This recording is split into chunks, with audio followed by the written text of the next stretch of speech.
Reader, por la presentación. Igual vamos a esperar que se conecten. Estamos con 4 minutos recién conectados. Sí, como bien has dicho, inicié con Eudiápolis y la verdad que estos años que venimos en esta especialidad del tema de violencia contra la mujer, incluso referido al tema de violencia de género, es un tema que está definitiva en tendencia, es una tendencia que de alguna manera saludo que muchas instituciones están cada vez tocando, están abordando de manera integral, sobre todo, por ejemplo, en este diplomado, que no solamente ve el tema de las medidas de protección, sino también está dirigido al ámbito específico en penal. Bueno, en mi especialidad, el día de hoy vamos a tocar así lo que es el tema de violencia, pero ligado al tema de medidas de protección. Vamos a conversar también un poquito acerca de ese marco internacional, que es importante, porque nosotros como abogados debemos conocer justamente de dónde nace este nuevo plan nacional, cómo nace esta nueva normativa, y el marco internacional es totalmente importante, no solamente en nuestro quehacer como funcionarios públicos, por ejemplo, en el sector justicia, sino también, por ejemplo, hay muchos participantes que son de gobiernos regionales, de gobiernos locales, y les interesa también saber cómo vamos en ese avance respecto a la lucha contra la violencia dirigida hacia las mujeres, si solamente estamos hablando de una lucha dirigida hacia las mujeres o estamos ampliando mucho más ese círculo de protección. O ahora también corresponde incluir incluso a aquellas personas que se encuentran en una situación de vulnerabilidad independientemente del sexo, independientemente de la edad, del origen, de la etnia. Entonces, yo creo que el Plan Nacional, no creo, estoy segura que el Plan Nacional va mucho más allá, sino que lo que está fallando tal vez es la publicidad que tenemos, es los eventos relacionados con la materia para que nos permita tener claro cuáles son las intenciones del Estado, cuál es la intención o el objetivo que se ha fijado como tal respecto al Plan Nacional de Lucha contra la Violencia. Y hay que estar atentos porque este año cierra justamente este Plan Nacional y estamos a la expectativa de ver cuál es la intención del gobierno, que bueno, es innegable que estamos en una coyuntura bastante complicada, pero es algo, el tema de la lucha contra la violencia no puede dejarse de lado. He visto y saludo también el interés que se está tomando, por ejemplo, últimamente respecto de la la Comisión de Género del Poder Judicial. Es más, doctores, el día de ayer se ha llevado a cabo, entre ayer y anteayer, el Pleno Nacional de Violencia contra la Mujer. Esto es importante porque actualmente ya tenemos vigente un pleno regional, que es el que siempre les menciono a ustedes, el del 14 y 15 de octubre del año pasado, y ahorita, recién, o sea, hace ratito, se ha realizado este pleno nacional respecto a algunos criterios. Miren cómo los jueces también se llevan a este pleno estas interrogantes, estas cuestiones que todavía no están tan claras, pese a que tenemos ya un año y un mes más o menos de aprobado el texto único ordenado de la ley 3364. Sin embargo, se siguen generando algunas interrogantes respecto, por ejemplo, a la acumulación de procesos cuando se inicia un proceso de violencia familiar y, por ejemplo, ya está en trámite un proceso de tenencia o ya está en trámite un proceso de régimen de visitas. ¿Cuál es la actuación del juez? Miren, ese tipo de cosas que muchas veces nos preguntamos, incluso en los eventos en Mudeópolis, siempre me preguntan, doctora, ¿qué hacemos en ese tipo de casos? Situaciones que incluso para nosotros es una apreciación que podemos dar, porque al final el juez, sobre todo en el ámbito de violencia, es un actuar muy discrecional. Pero este actuar discrecional nos exige sobremanera tener una amplia motivación. Lo que yo les quiero transmitir hoy es sobre todo a los abogados que me escuchan y que están metidos mucho en el tema de violencia, que sin miedo a que los recursos sean rechazados o que podamos tener una óptica diferente, tenemos que, si no estamos conformes con esa decisión, pues cuestionarla, apelarla, porque en realidad todavía el terreno no está plano en el tema de violencia, hay mucho criterio, las decisiones, tanto como fue en el pleno regional que se llevó a cabo el año pasado, el 14 y 15 de octubre, no tuvimos decisiones por unanimidad. Eso es también, nos lleva a la reflexión porque deberíamos tener acuerdos para tener justamente lo que tanto anhelamos, una justicia predictiva, una justicia que de alguna manera nosotros no, como abogados o como litigantes, tengamos claro cuál es la decisión a la que se va a arribar. Entonces, creo que en ese marco es que vamos a encaminar el día de hoy la exposición. Te agradezco, Reader. Ahora sí, creo que estamos en tiempo. Vamos a Sí, conversar también doctora. un poquito de la casuística. Es importante arribar a ello, es importante, más allá de la teoría también, visibilizar de alguna manera algunos casos que nos preocupan por algunas decisiones en las que están cargadas de estereotipos, es algo que todavía no podemos liberar. Hay decisiones judiciales que están todavía llenas de algún estereotipo cultural, tal vez, algún estereotipo que ya trae cargado el funcionario, y es algo que afecta totalmente porque de alguna manera se puede llevar o tratar, tener un tratamiento diferente cuando es un estereotipo marcado dentro de un ciudadano común, un ciudadano de a pie, pero no de un funcionario que tiene en sus manos la decisión de un caso específico. Eso sí es terrible, y lo vamos a ver hoy en dos casitos. Quiero también, si me da el tiempo, porque en realidad 2 horas siempre nos resulta corto para poder tocar esta línea, sobre todo jurisprudencial. Quisiera, si se da en algún momento la oportunidad, tener estas dos horas solamente para coger casos y analizar casos específicos sobre el tema de violencia. Miren ahora cómo es esta línea respecto a la transversalización que ha permitido que el tema de género no solamente esté en el ámbito de familia, no solamente esté en el ámbito de violencia, sino también ahora lo podemos encontrar en decisiones. Incluso el día de ayer me han pasado una sentencia, si me da tiempo les paso, de Chiclayo, en la que un juez laboral ha respecto a un contrato de modalidad formativa. Ustedes, bueno, los que son del área conocerán mucho, yo no tengo mucha profundidad en ello, pero en una modalidad formativa que ahí no habría decisión ni motivación, simplemente se terminaba la modalidad y concluyó el contrato. Sin embargo, en esa modalidad se ha visto una persona que había demandado porque ella estaba embarazada. Y miren cómo en el caso del CAS, por el tema del embarazo, sí se pudo dar la continuidad de la vinculación laboral, y en este caso en la modalidad formativa el juez laboral está invocando también la perspectiva de género y se está ampliando esta modalidad. Es importante, ¿por qué?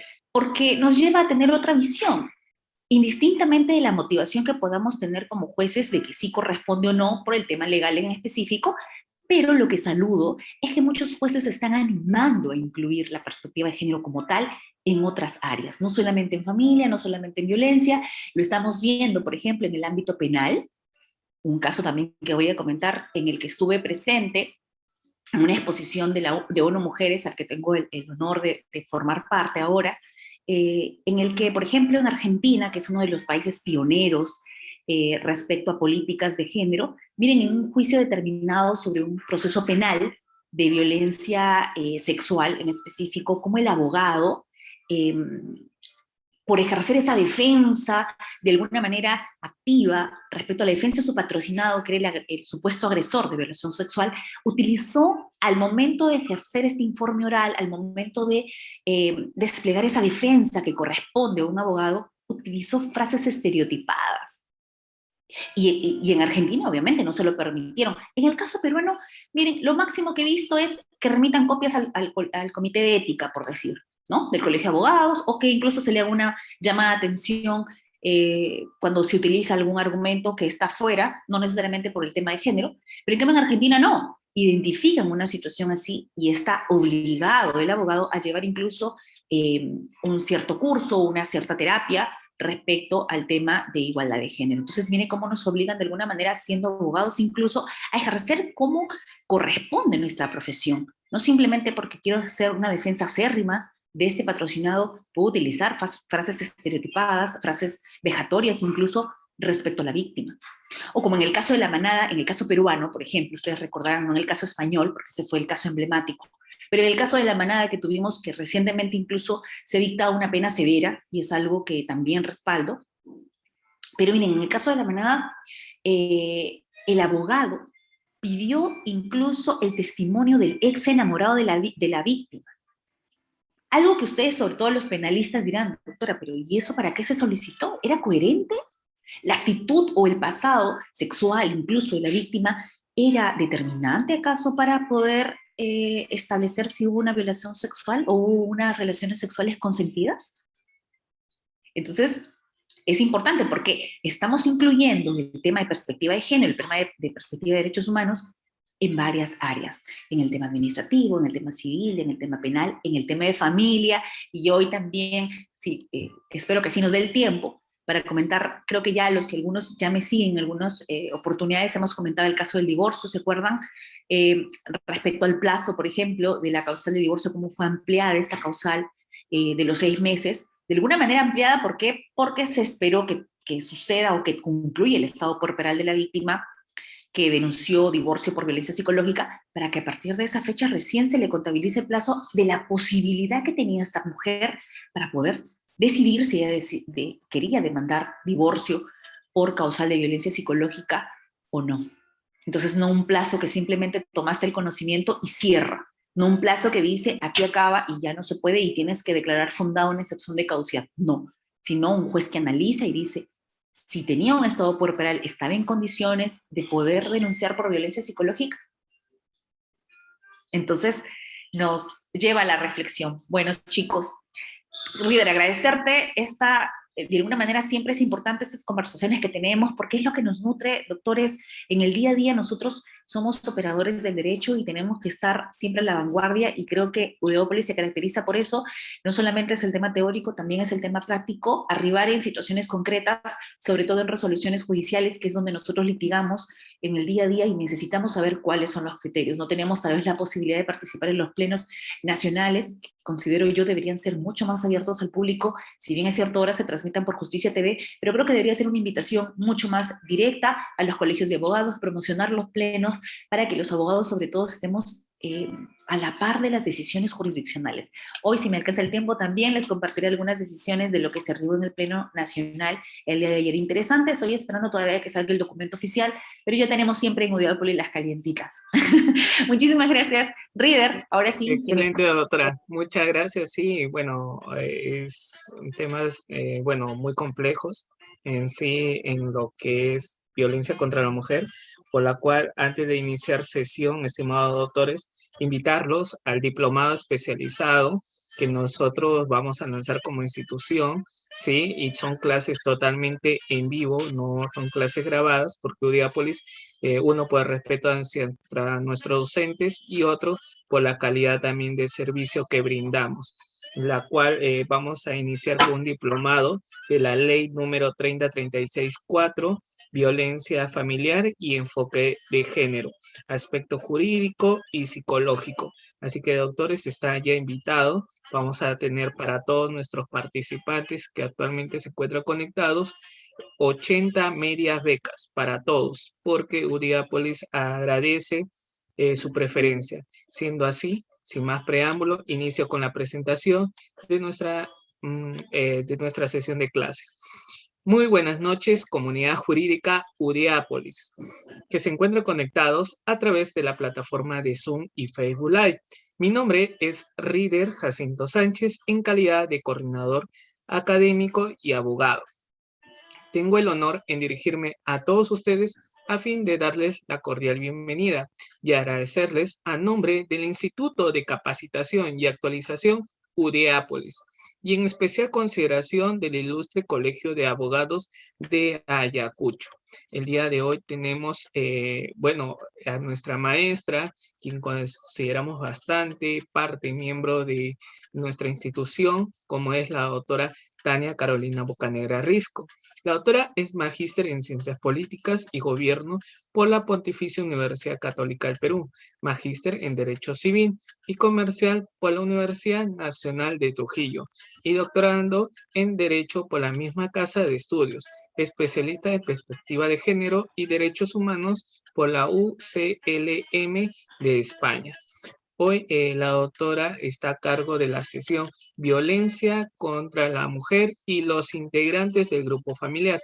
Estimados doctores, agradecería puedan activar sus cámaras, y asimismo también el chat solamente son para consultas, no para asistencias, porque asistencias a través de la plataforma que Udeápolis les brinda a ustedes. Estimada doctora, le doy pase a su sesión de clases. Muchas gracias.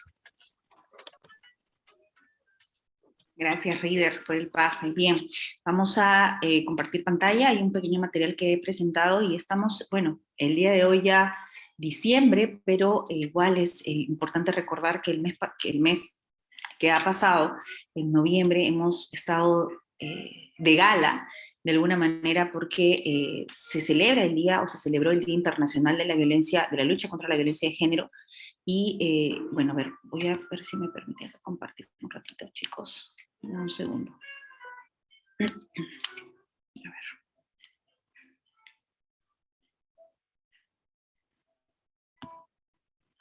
Sí, creo que se puede ver. Sí, ¿me confirman si se puede visualizar, por favor? Sí, doctora. Bien. Bien, les había comentado, igual ese día, el 25, incluso tuvimos un directo con el doctor Manuel Bermúdez.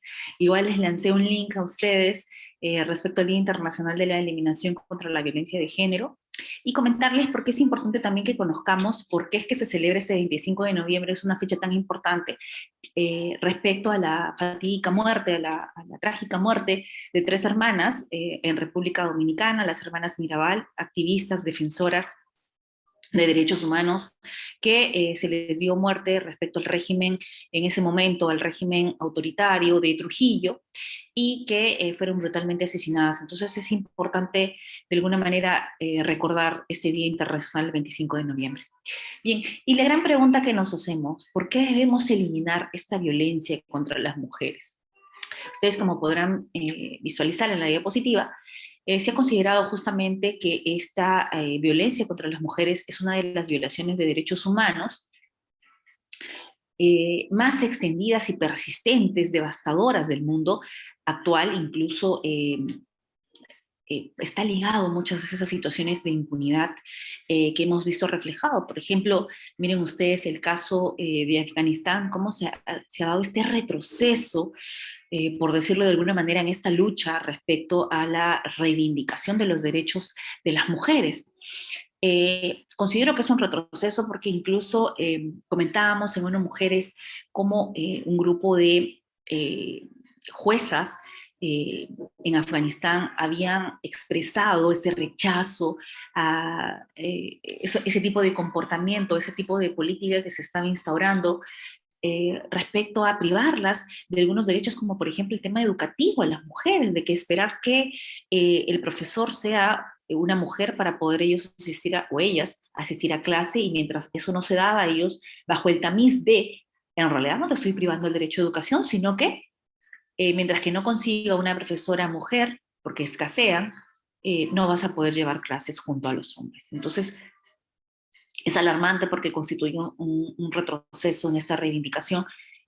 Se dan muchos más ejemplos, obviamente, pero muchos se preguntarán y dirán, doctora, pero el caso de Afganistán es un caso que está al otro lado del mundo, no debería tener mayor trascendencia para el caso peruano, pero ojo, recordemos que la pandemia por COVID-19 también se inició al otro lado del mundo, y las cosas malas, como dicen, a veces suelen llegar mucho más rápido de lo que creemos. Entonces, consideramos que tenemos que estar como Estado alertas, alertas a cómo se va desarrollando el tema de la eliminación de la violencia, sobre todo porque tenemos un plan, que eso vamos a conversar más adelante, un plan nacional vigente todavía, pero cierra ya este año, cierra en el 2021, estamos bastante alertas porque no sabemos cómo va a ser la línea del próximo año, estamos atentos, ya que se ha generado un plan alternativo también respecto a la lucha de género, pero en el marco de este plan nacional, no sabemos cómo va a ser el desarrollo. Entonces, tenemos que estar atentos justamente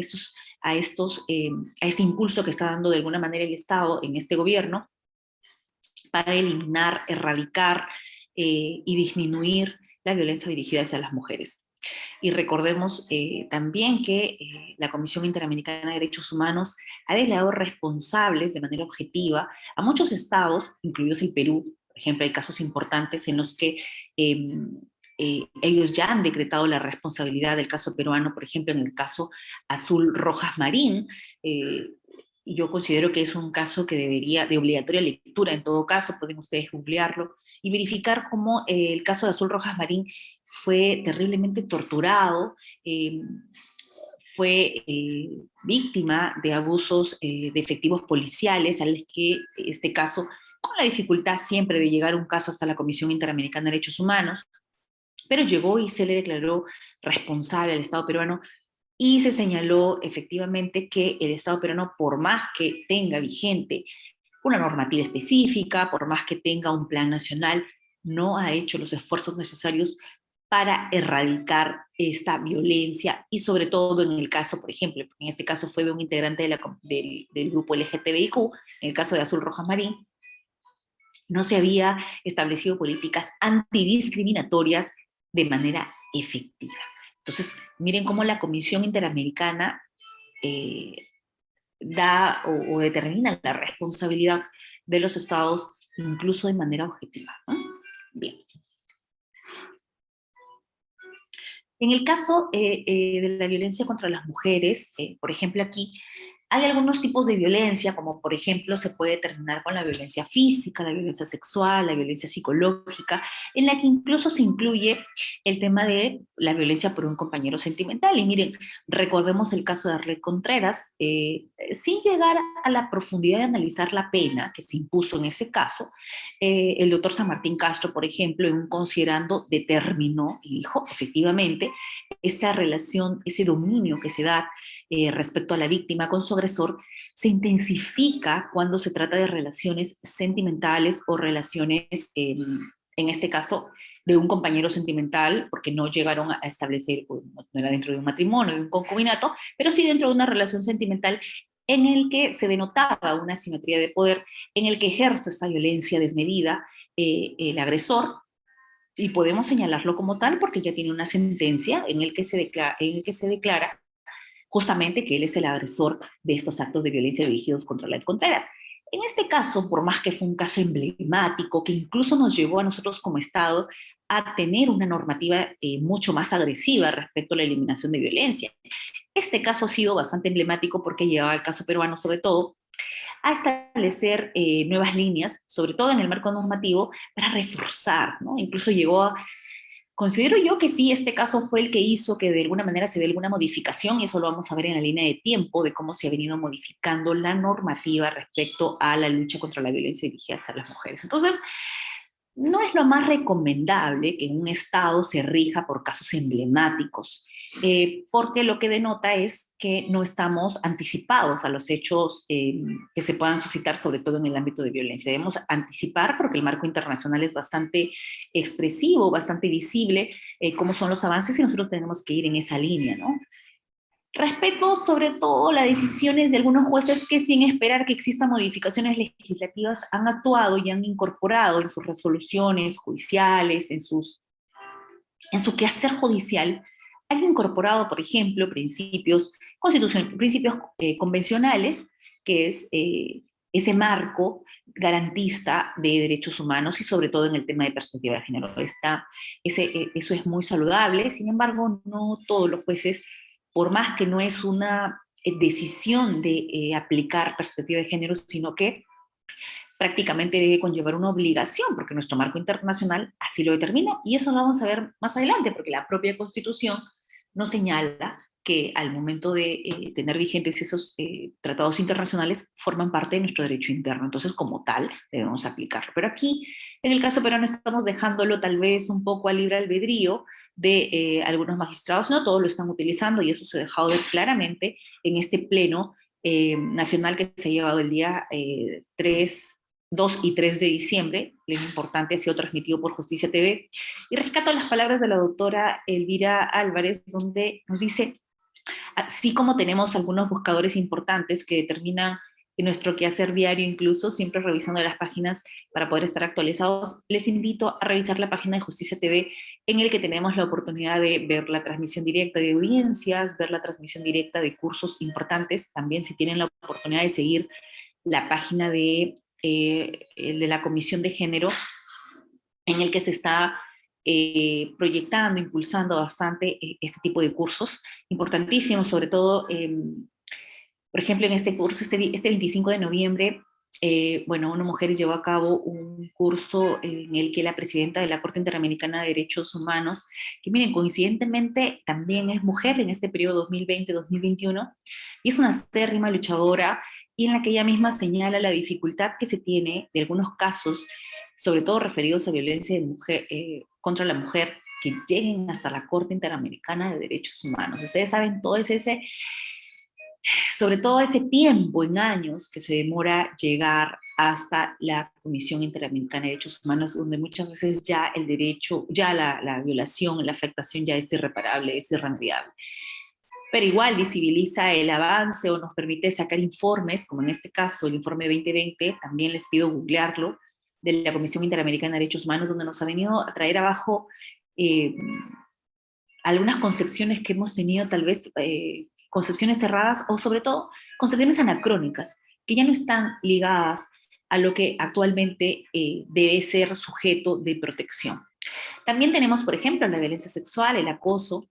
Miren, aquí recuerdo también, traigo a colación, como en la Pontificia Universidad Católica recientemente se ha realizado un evento que ha convocado algunas líderes respecto a la lucha contra la violencia de género, en el que, por ejemplo, una activista afrodescendiente nos mencionaba cómo ella, en su condición de afrodescendiente, sentía una doble discriminación cuando, por ejemplo, se daba un acoso sexual callejero.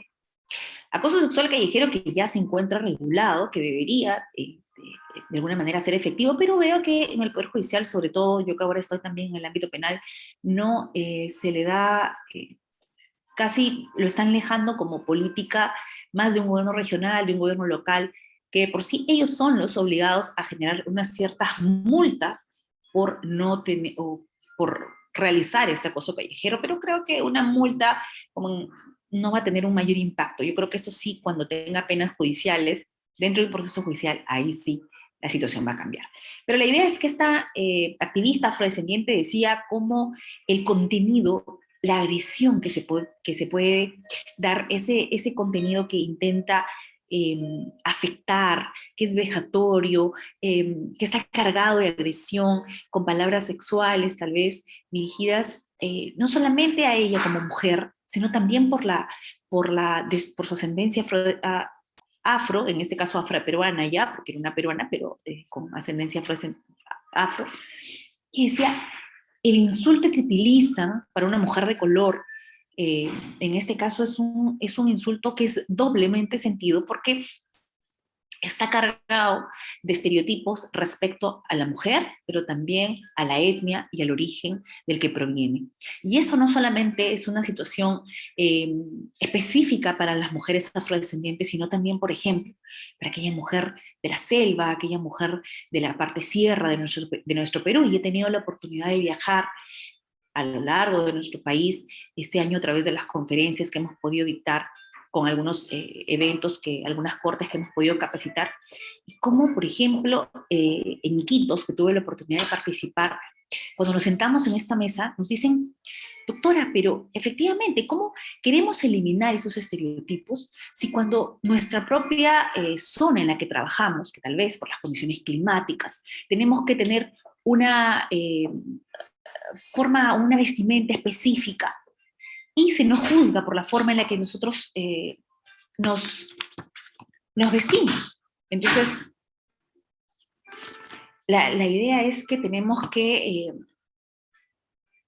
eliminar eso, no solamente que en el lugar en el donde crecemos, en el lugar donde nos desarrollamos como mujeres, tenemos que eliminar justamente ese tipo de violencia, no permitir que sea algo normalizado, como por ejemplo, en la carta de un restaurante, normalizar, por ejemplo, que se le atribuya a ciertas características propias de una persona de origen de la selva o de origen específico de la sierra, se le atribuye ciertas características ya estereotipadas. Y eso parte por un cambio de patrón cultural, situación que es justamente el objetivo principal del Plan Nacional de Lucha contra la Violencia de Género, pero que es el objetivo tal vez más difícil de cumplir. Bien, y también tenemos algo importante, que es el tema del abuso sexual infantil, el matrimonio forzado, el acoso cibernético también que se está dando, y que se están dando algunas políticas para eliminar ello, pero considero que no son suficientes. Aquí tiene que haber un trabajo coordinado, tanto de todas las instituciones involucradas. Vamos a ver cuáles son justamente estos actores relacionados para eliminar esa violencia a partir del acoso cibernético, por ejemplo, o el abuso sexual infantil. La trata de seres humanos como la esclavitud y la explotación sexual, y bueno, es innegable que post pandemia se ha incrementado el tema de la explotación sexual, incluso ya ahora coordinado o relacionado también con, por ejemplo, por ejemplo, el actuar de algunos grupos venezolanos, de grupos de personas venezolanas, que son como una mafia, por decirlo así, que se están dedicando a la explotación sexual. Y indistintamente, doctores, que nosotros podamos compartir o no el trabajo que realiza, la decisión de una mujer de ejercer la prostitución, no podemos dejar de lado la explotación sexual que está detrás, porque es prácticamente una esclavitud a la que están sometidas y es una situación que el Estado está claramente advertido. Ellos están, sabemos, por ejemplo, en Lima existen dos mafias venezolanas que tienen prácticamente todas las calles abordadas y existe una explotación sexual de mujeres venezolanas que incluso en edad bastante menor, bastante en una edad todavía en la que traen a personas, a mujeres venezolanas, a adolescentes venezolanas para esclavizarlas y que se dediquen a este negocio, ¿no? Entonces son mafias que tienen que cortarse, tienen que erradicarse, pero aquí va a influir mucho la política o la respuesta del Estado ante esta problemática. También, miren, en el caso de la mutilación genital y el matrimonio infantil, también es rechazado, es parte de esa violencia que ejercen entre mujeres, niñas, la mujer en todo su ciclo de vida, ¿no? Desde su nacimiento y también en todos los espacios públicos, privados, etc. Entonces, en este caso peruano no vemos tanto eso, pero en otras costumbres sí, y por eso una mujer es alerta de algunos países que todavía tienen vigente este tema o normalizado el tema del matrimonio infantil y la mutilación genital. Como les decía aquí, por ejemplo, la Asamblea General de la ONU en el 93 define efectivamente la violencia contra la mujer como todo acto de violencia que tenga o pueda tener como resultado un daño, sufrimiento físico, sexual, psicológico para la mujer. Y claro, no solamente son estos tipos de violencia, también tenemos, por ejemplo, la violencia estructural, la violencia institucional. Les invito también a leer, hay lecturas importantísimas sobre los techos de cristal, cómo las mujeres en su desarrollo también, como mujeres profesionales, encuentran estos techos justamente que están cargados de esas limitaciones que por su condición de mujer no le permiten avanzar. Y también me doy el espacio para hacerles mención que en Chile, por ejemplo, ahora que están Chile nos lleva, bueno, creo que las iniciativas del Poder Judicial en Chile son mucho más que aquí en Perú, eso es innegable. Y en Chile, por ejemplo, han generado recién un premio de buenas prácticas respecto a las mejores sentencias que incluyen perspectiva de género, y lo han hecho de manera sociabilizado a toda la comunidad, que el ciudadano de pie tenga claro cuáles son esas sentencias. Entonces eso es bastante saludable para un país, sobre todo que se puso la camiseta y dice, vamos a erradicar la violencia dirigida hacia las mujeres. Entonces, están haciendo ese tipo de actividades, y también miren justamente la presidenta del Comité de Género en Chile, en el Poder Judicial de Chile, nos dice, lo que tuvimos que hacer aquí es de alguna manera desnudar algo que ya se había normalizado, que era el acoso sexual dentro de una institución pública, como en el caso del Poder Judicial.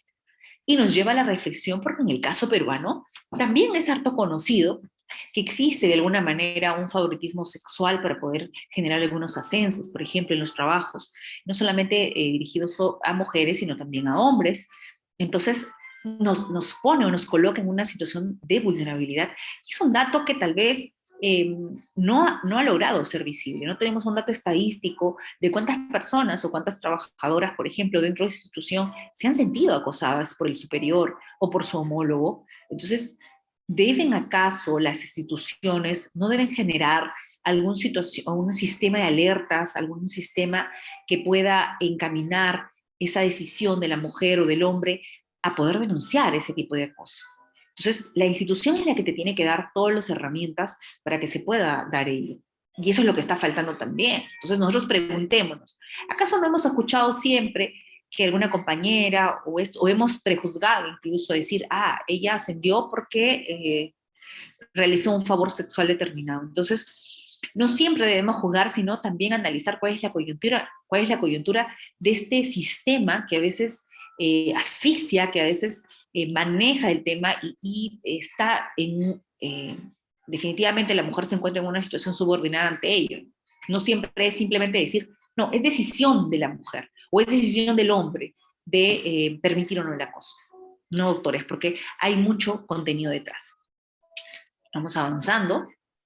Efectivamente, miren, lo que queremos es ese Estado inclusivo, ese Estado garante de igualdad sustantiva. Y se debe, pues, para ello analizar un marco regional y un marco internacional.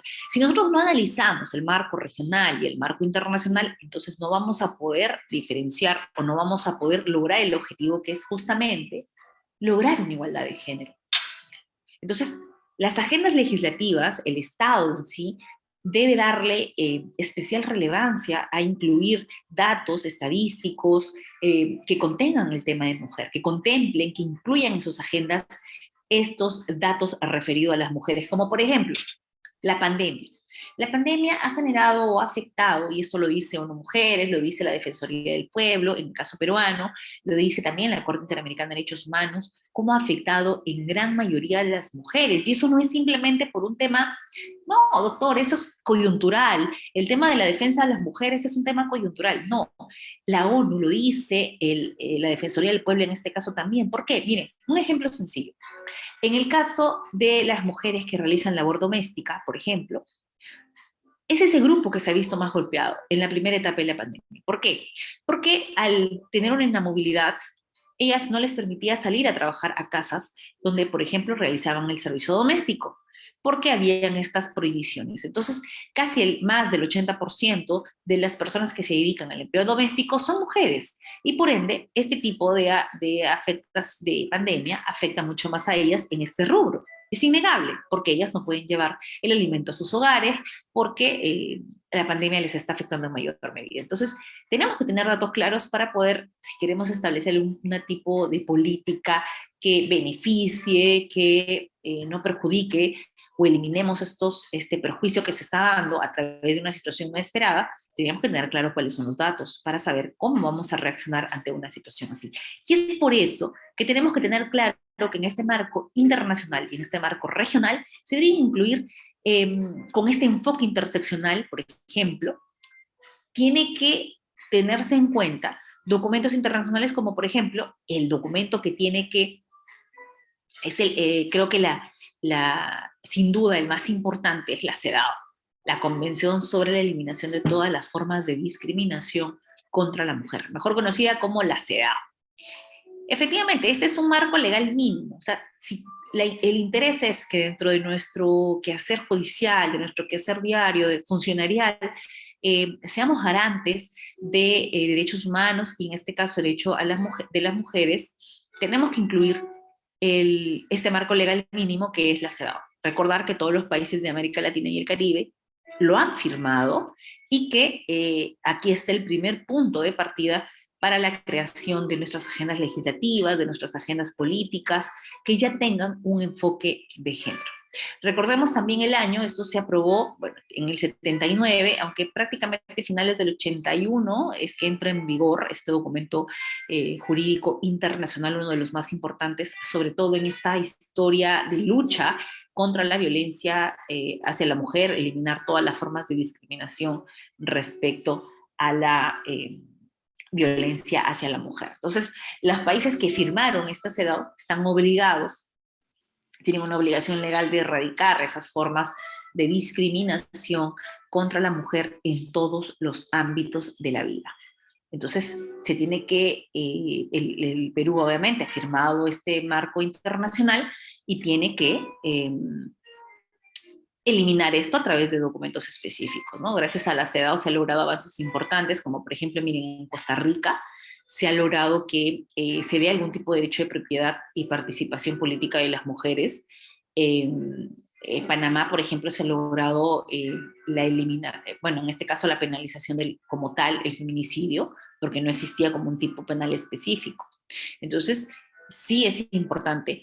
También recordamos que la CEDAW, por ejemplo, nos permite esta convención defender, trabajar derechos humanos, ¿no? En general, como por ejemplo la igualdad ante la ley, derechos reproductivos, la eliminación de formas de todo tipo de violencia, la eliminación de lo que está referido a lo que es la trata de mujeres, la explotación, la prostitución, garantizar una vida política y pública de votar y ser votadas, de poder participar políticamente en diversas organizaciones. Y es algo que ustedes dirán, doctora, pero en el caso peruano casi no se da esto porque las mujeres sí gozan de todos los derechos. Sí, pero es una cosa es lo que está en el papel y otra cosa es esta lucha que llevamos para reivindicar de alguna manera los derechos que por años han sido postergados. Miren, les cuento un caso rapidito. En el caso de la doctora Elvia Barros, por ejemplo, la presidenta del Poder Judicial, ella cuando inicia su mandato, y esto ya es el año pasado, ya vamos a estar un año ya de que ella asumió como presidenta del Poder Judicial, y miren, ella cuando asume establece una política de paridad y de meritocracia. Entonces, hay mucho cuestionamiento ahí porque decía, no, lo que aquí se ha primado es la paridad y no la meritocracia. Y se genera una lucha entre hombres y mujeres, incluso en este caso entre juezas y jueces, respecto a quién le correspondería ocupar esos escaños dentro de la conformación de las salas supremas. Miren que es una decisión bastante discrecional en este caso, porque la presidenta del Poder Judicial puede conformar la sala como ella en su entender, dentro de sus facultades, pueda proceder. Pero ella quiso dar un mensaje claro. Ella quiso dar un mensaje como parte incluso ella de la Comisión de Género en su oportunidad y dijo, vamos a establecer el tema de la paridad como una de las políticas prácticamente de nuestra gestión. Pero no faltó mucho para que fuese denunciada incluso ante la Junta Nacional de Justicia por haber primado la paridad antes que la meritocracia. Entonces, recuerdo que en ese tiempo estaba yo, bueno, llevando el curso de perspectiva de género en España, en la Universidad de Castilla-La Mancha, en la que la doctora María Martín, por ejemplo, nos decía, la paridad y la meritocracia tienen que ir de la mano. Si no van de la mano, entonces no va a funcionar, esa fórmula no funciona. Esa fórmula de paridad lo que hace en realidad es generar un rechazo respecto a la ciudadanía, el intento que tú quieres de que la gente internalice el tema de la paridad, al contrario, va a generar un rechazo. Entonces hay que tener mucho cuidado cuando queremos implementar políticas paritarias que no van de la mano de un cambio de mentalidad, de un cambio de patrón cultural. No puedes simplemente activar, imponer y querer que luego la población elimine o elabore juicios de valor que estén libres de estereotipos. Eso no, porque estamos en una sociedad que tiene un alto índice de situaciones estereotipadas. Entonces, ahí se generó toda una situación, ¿no? Que luego se ha ido de alguna manera modificando, bajó la conformación, pero en su mayoría se ha logrado equiparar de alguna manera el número de juezas supremas dentro de esa institución. Vamos a otro documento importante también respecto al marco internacional, es la Plataforma de Acción de Beijing. Esta declaración y plataforma de acción de Beijing, miren, viene a ser uno de los principales documentos también de política mundial sobre la igualdad de género y el empoderamiento de las mujeres, en este caso también en todo su ciclo de vida, desde niñas hasta mujeres adultas, mujeres ancianas. Este surge ya en el año 95, es un documento más actual, ¿no? Esta declaración también fue firmada por todos los países miembros de las Naciones Unidas, así que también se recomienda que este marco internacional, en este caso el de Beijing, esté presente también en todas las agendas políticas. Y miren, esta plataforma se centra en dos esferas, que son las que he mostrado aquí, y sus puntos de acción no solamente están ligados al tema de mujeres, como les venía al inicio en la parte introductoria, les comenté un poco, respecto a que no podemos encasillarnos solamente en el tema de mujer, sino que también la línea, sobre todo, era que dentro de esos planes era un enfoque mucho más amplio, un enfoque como, por ejemplo, la pobreza, la educación, la capacitación, la salud, los conflictos armados también, la economía, el ejercicio de poder, los derechos humanos, los medios de difusión, el medio ambiente y también la protección específica respecto a la niña. O sea, la mujer en su etapa inicial de niña, ¿no?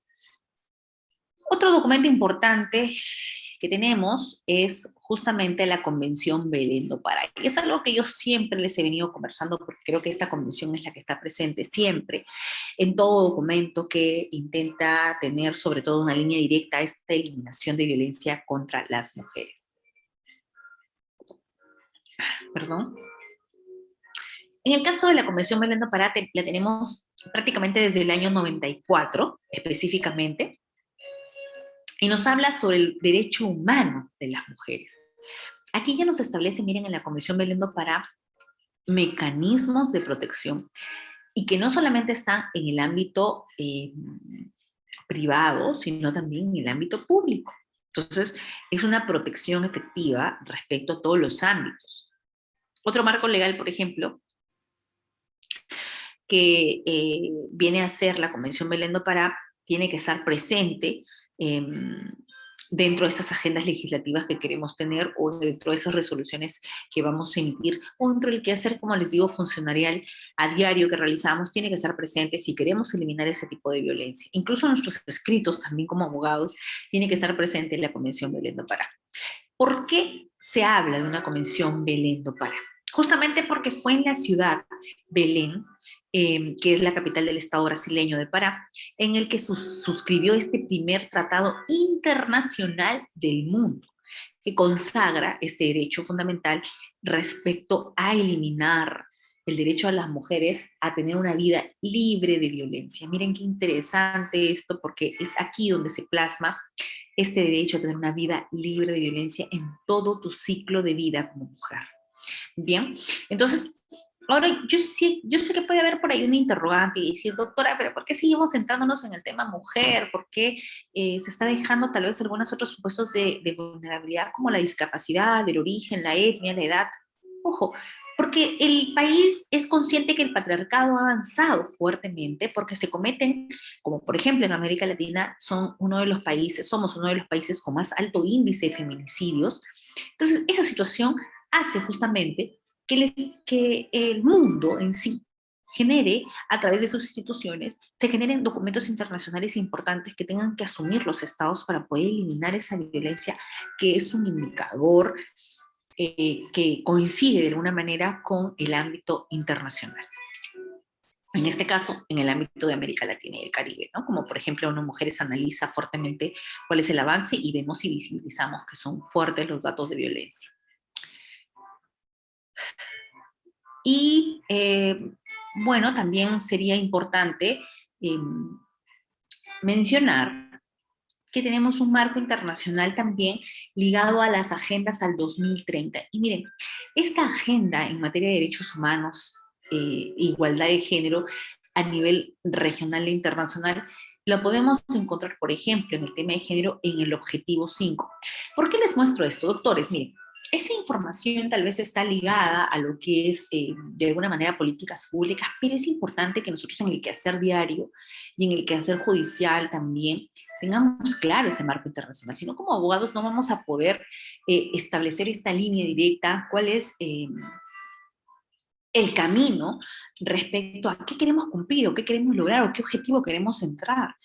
Miren, el objetivo respecto a la igualdad de género es el objetivo número 5. Ahí están los 17 objetivos de desarrollo sostenible que han sido aprobados dentro de esta agenda de derechos humanos para el desarrollo sostenible aprobada por los Estados miembros en el 70º periodo de sesiones de la Asamblea General de las Naciones Unidas, que se dio en este caso en el 2015. Se establecieron los 17 objetivos de desarrollo sostenible para ser alcanzados al 2030. Y sobre esos objetivos sostenibles es que se desarrollan todos los planes y políticas nacionales, en este caso, en el caso peruano. ¿Y quién es la entidad que se va a encargar de que se dirijan estos planes? Es el Centro de Planeamiento, el Centro Nacional de Planeamiento Estratégico. Aquí solamente nos interesaría, tal vez por el tema en el que estamos ahorita trabajando, es el objetivo número 5. Y miren aquí. Justamente aquí es donde tenemos esa violencia contra la mujer que es tratada ya como un problema de violación de derechos humanos, con una necesidad alarmante de que el juez ya lo aborde como tal, con un enfoque de género, con un enfoque de derechos humanos. Y miren, dentro de los documentos que les mencioné, aquí también tenemos, por decir, un resumen, y como les había dicho, son estos tratados de derechos humanos que forman parte de nuestro derecho interno, que ya tiene una jerarquía constitucional porque así lo señala el artículo 55 y la cuarta disposición final transitoria de nuestra Constitución. Y vamos a primar, en este caso, la Declaración Universal de Derechos Humanos, o sea, nos vamos hasta el 48, donde inicia esta línea de garantía, esta línea de protección de los derechos humanos como tal. El Pacto Internacional de los Derechos Civiles y Políticos en el 66, la Convención Americana sobre Derechos Humanos en el 69, la Convención para eliminar todas las formas de discriminación contra la mujer en el 81, la Convención sobre los Derechos del Niño en el 89. Y miren, esta Convención sobre los Derechos del Niño, que también nos dice una vida libre de violencia respecto a los niños. Y aquí voy a traer a colación un caso también importante respecto al tema de violencia. Miren ustedes lo que sucedió. Un caso que llegó a la sala de la Corte de la Libertad. Corte también pionera, sobre todo en las decisiones respecto, y con grato recibimiento hemos escuchado que en este pleno nacional se ha mencionado a la Corte de la Libertad sobre todas las resoluciones que han sido emitidas por jueces bastante imbuidos, involucrados en el tema de violencia, de la lucha contra la violencia, y han emitido resoluciones que están en esa línea. Y miren, en este caso, se había solicitado medidas de protección respecto a en este caso, una pareja de esposos que estaban separados, tenían un hijo en común, y se había establecido un régimen de visitas. Sin embargo, la señora lo demandó a él por violencia económica, por el tema de que no le alcanzaba el tema económico, ¿no? Pero cuando el señor realizaba su régimen de visitas, que era con externamiento, podía sacarlo de la casa de la señora al mall, a un centro comercial, cuando se dirigía al centro comercial, la esposa iniciaba una serie de discusiones, incluso hay las cámaras de vigilancia del centro comercial, donde se le ve bastante alterada a la esposa, jalonea al niño, grita, insulta, hay mensajes de WhatsApp, videos. Entonces, el señor cuando de alguna manera, bueno, se entera de que lo habían demandado, habían pedido sobre él medidas de protección, él es el que en realidad dice, bueno, yo soy sujeto pasivo de violencia psicológica porque ella me agrede, me insulta delante de mi hijo, que eso, que lo. Entonces, miren, en este expediente teníamos de un lado, ya venía con una resolución inicial de otorgamiento de medidas de protección. Entonces, la sala lo único que correspondía era confirmar las medidas de protección, ¿verdad? Es lo que normalmente hacemos. Sin embargo, si se analiza el caso en concreto, aquí lo que había sucedido es que había una tercera persona, que era el niño, que era el menor en este caso, que estaba siendo el sujeto pasivo de esas violaciones, de esas agresiones, de esas frases que utilizaba la madre y también el padre en presencia de él muchas veces, en esas discusiones donde existía una tercera persona y era el niño. Y ese niño, nadie solicitó sobre él medidas de protección. No lo solicitó la mamá. Al momento de apelar esa resolución, el papá tampoco mencionó que él era víctima de violencia, es decir, el niño. Entonces, lo que hace el juez de segunda instancia es decir, aquí se están discutiendo el tema de la medida de protección, sin embargo, no estamos, de la madre, no estamos analizando que hay una persona aquí, que es el menor, que es el hijo de esta pareja, que es víctima de violencia, está claro. Tengo acá los mensajes de WhatsApp, tengo acá las cámaras de vigilancia, y él está siendo víctima de esta violencia. ¿Qué me corresponde hacer a mí como juez cuando yo identifico a la luz de la Convención sobre los Derechos del Niño? Nula la resolución, que regrese a primera instancia y que revisen si efectivamente, incluso que puedan utilizar el protocolo de entrevista con el menor para que puedan de alguna manera validar esas preguntas que se les puede realizar para poder determinar si es que el niño está creciendo en un ambiente libre de violencia, tal y cual lo señala la Convención sobre los Derechos del Niño. Bien, tenemos también la Convención Interamericana para prevenir, sancionar y erradicar la violencia contra las mujeres, la Convención del 94 que ya les he mencionado. La Convención de Belém do Pará, también importante, ya les he dicho por qué, justamente es en esta zona que se suscribió. Y la actualización de las reglas de Brasilia, es que considero yo es un documento importante que nos sirve para guiarnos sobre todo respecto a la actualización de las medidas, de los situaciones de vulnerabilidad. Esto es importante. Es importante porque sabemos que esa actualización no se da tan seguido. Es una actualización que incluso en esta última oportunidad ha esperado cerca de 10 años para ser actualizada y para incluir 4 supuestos de nuevos de vulnerabilidad. Ahora les comento que la Comisión de Género lo que está haciendo es luchar incluso porque se incluya una nueva causal de vulnerabilidad, como por ejemplo el tema de las mujeres venezolanas en un estado determinado, sobre todo en el espacio peruano, ¿no? A través de estas redes que se están dando de trata de mujeres. Entonces, la doctora Janet, la doctora Elvira Janet Tello, la doctora Elvira Álvarez están promocionando que la Comisión de Género del Poder Judicial lleve como propuesta que la nueva actualización de las reglas de Brasilia incluya este tema de violencia contra las mujeres que se da respecto, o en este caso, como una nueva situación de vulnerabilidad. Y en algunos eventos también me han permitido, y voy a permitirme en este evento también, disculpen, es por ejemplo, preguntarnos en esta imagen, ¿no? Les dejo que ustedes interioricen, miren las imágenes que podemos ver aquí. Comentarles que esto es un protocolo para juzgar con perspectiva de género, que en México, pese a que es uno de los países en el que se han dado muchas cosas buenas o iniciativas para eliminar y mitigar la violencia, pero no han tenido un real resultado. Es alarmante la violencia que se ve en México, sobre todo por la presencia de grupos armados, así como en el caso de Colombia también, ¿no? Entonces, ese es el tema de la violencia armada, o la fuerza, en este caso, los grupos o conflictos armados que se dan, es una de las principales cosas que hacen que los índices de violencia se incrementen, porque dentro de ese sistema, justamente, ya existen situaciones estereotipadas y roles asumidos respecto a la mujer. Entonces, eso es lo que amplía este margen o este índice de violencia.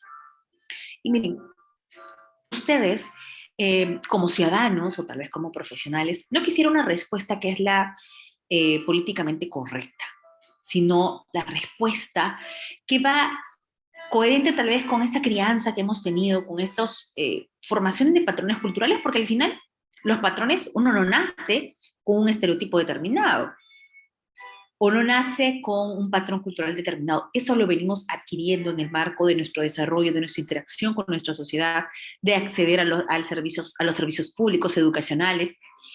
Es ahí donde en realidad formamos esos patrones culturales. Patrones que no nos podemos despegar muchas veces, pese a ya ser funcionarios públicos o a ser obstetras, o al ser médicos, por ejemplo, en el tema de la violencia obstétrica, que la Comisión Internacional de Derechos Humanos ya también ha sacado una resolución respecto a ese tipo de violencia. Entonces no podemos simplemente llegar a un cargo y eliminar nuestros patrones culturales. Eso muchas veces se queda enraizado, arraigado, y por eso es que la capacitación siempre es previa. En cambio, sacar nuestros patrones culturales, eliminarlos, va a ser un tema previo a acceder a un puesto de trabajo con poder de decisión, como por ejemplo, acceder a ser juez sin haberme eliminado esos patrones y esos estereotipos. Miren, aquí tenemos, por ejemplo, perdón, antes de pasar.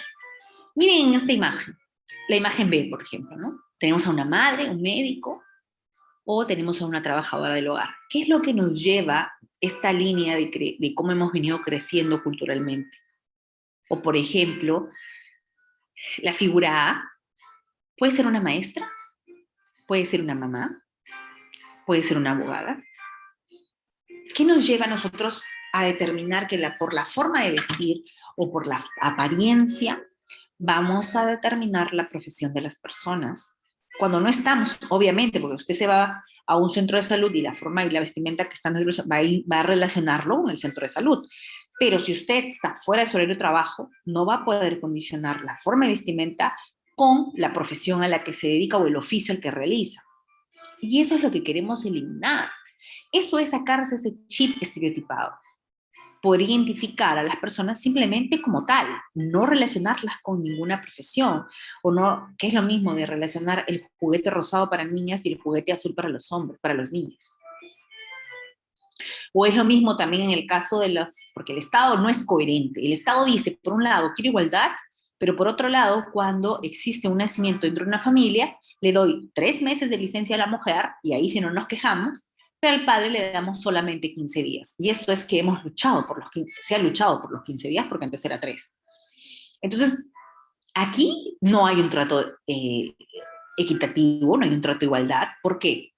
Porque en una licencia por maternidad y una licencia por paternidad, si el factor que determina esa licencia es el nacimiento de un nuevo integrante en la familia, que requiere toda la atención de la familia como tal, no solamente la atención de la madre, y no una madre en un rol específico que significa, si yo te doy 3 meses de licencia, significa que en esos 3 meses vas a estar abocado a tu hijo, y genera ese lazo y esa dependencia del niño con la madre, y no al mismo nivel que genera con el padre. ¿Por qué? Porque el padre solamente tiene 15 días de trabajo, 15 días de licencia.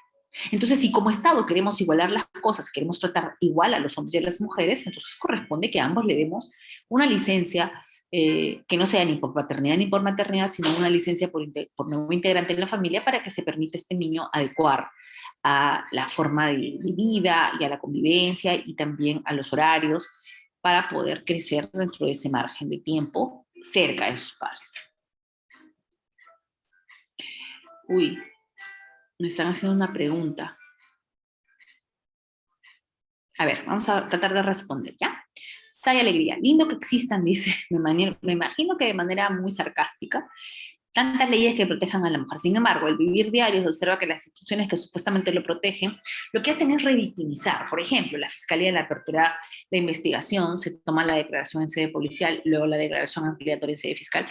Say, mira, ha habido incluso un curso justamente en el que se ha ventilado de ello. Hay una resolución importante, no sé si la tengo aquí para compartirla, sobre, mira, lo que me estás hablando, te lo pongo más difícil todavía o más complejo para que tengas una mayor indignación, porque es lo que también me pasa a mí.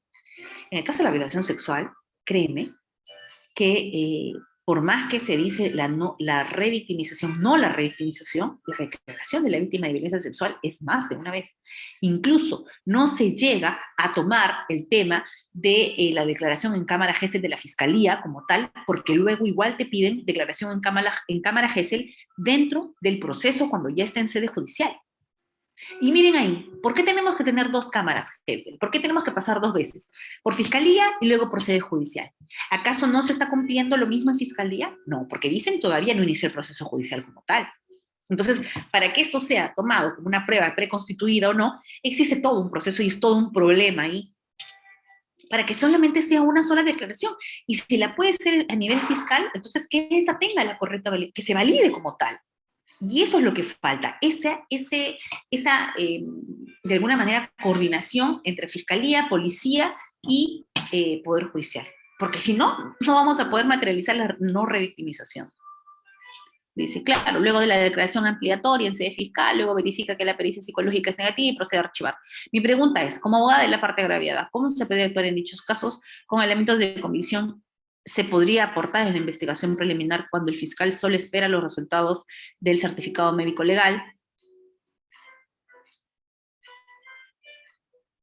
Cuando el fiscal solo espera los resultados del certificado médico legal o pericia psicológica.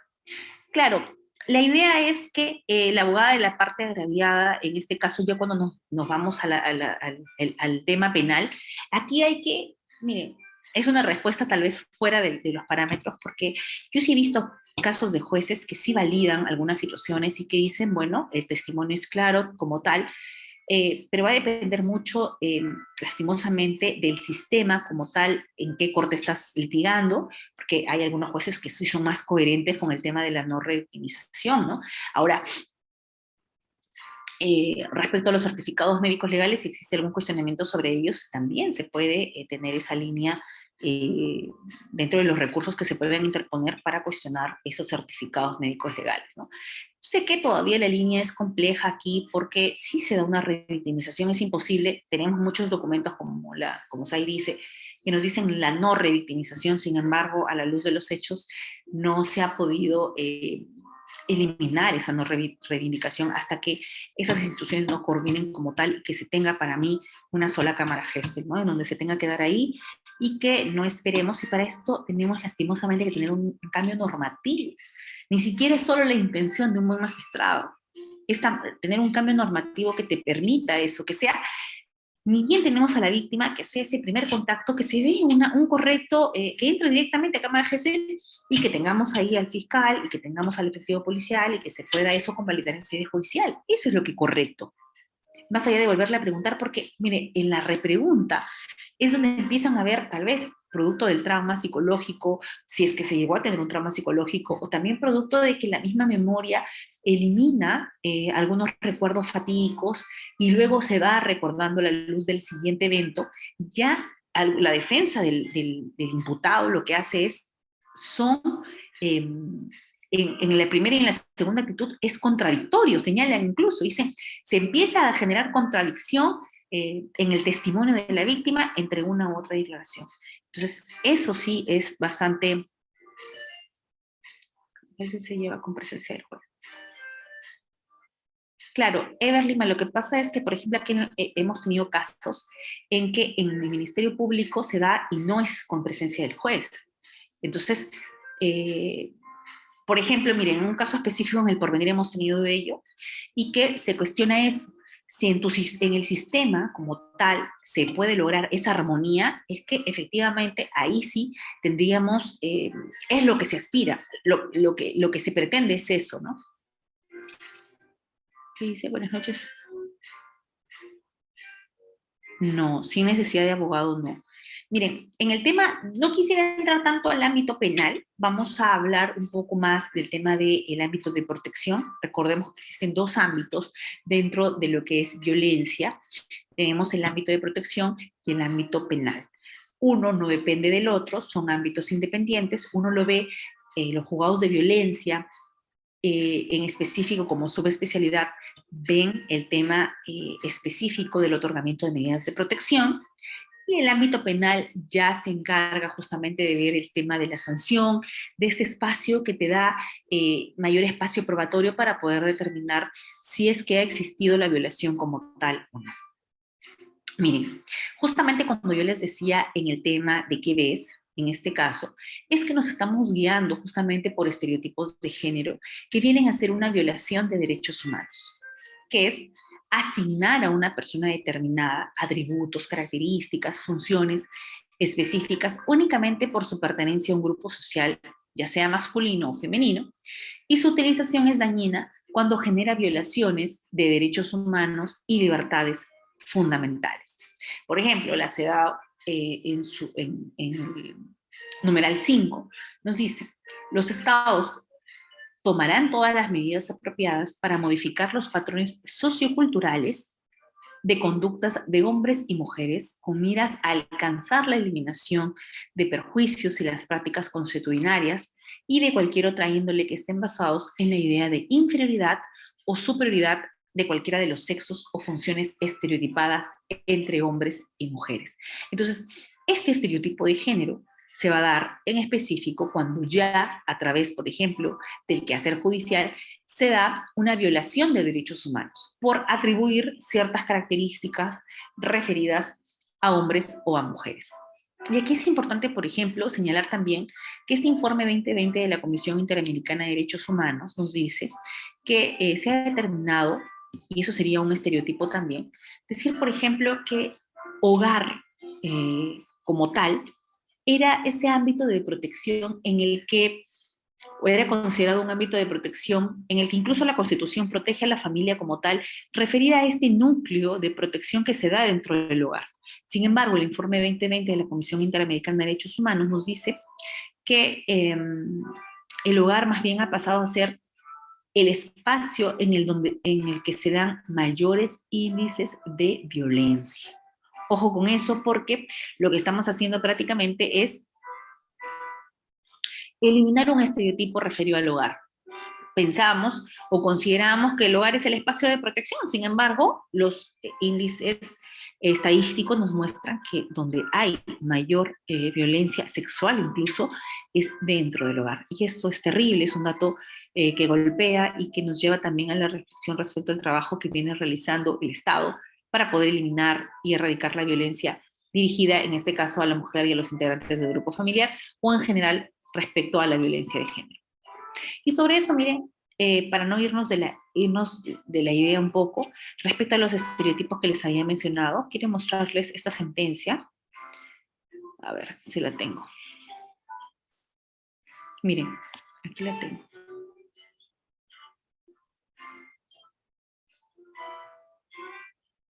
Miren, esta sentencia que fue respecto a los estereotipos que les venía comentando.